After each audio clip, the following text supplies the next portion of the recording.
Welcome to Kenton's videos. Enjoy the video. In this video, I will explain how to play Tetra Dualies in Splatoon 3.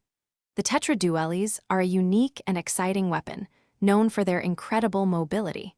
They allow you to perform up to 4 dodge rolls in a row, making you a very difficult target to hit. This guide will help you understand their strengths and how to effectively use their kit to dominate the battlefield. Get ready to become a master of movement and surprise attacks. The core of the Tetra Dualies playstyle revolves around their 4 dodge rolls. These aren't just for defense, they are your primary offensive tool.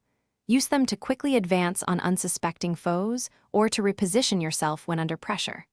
Remember, after your 4th dodge, there's a slight end lag, so plan your movements carefully.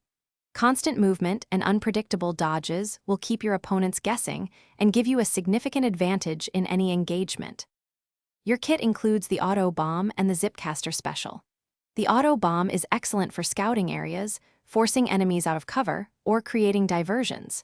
When you activate the Zipcaster, you can rapidly traverse the map, reaching vantage points or launching surprise attacks from unexpected angles. Try throwing an Auto Bomb before zipping in, or use the Zipcaster to escape after a close-range skirmish. Mastering these tools will elevate your gameplay significantly. To truly excel with the Tetra Dualies, focus on flanking and maintaining ink efficiency. Always look for opportunities to get behind enemy lines, as your mobility makes you perfect for surprise attacks. Be mindful of your ink tank. 4 dodge rolls can quickly deplete it, so learn to manage your ink between engagements.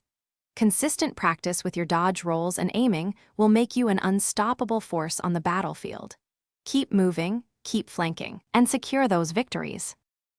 Thanks for watching. Consider subscribing if we helped you.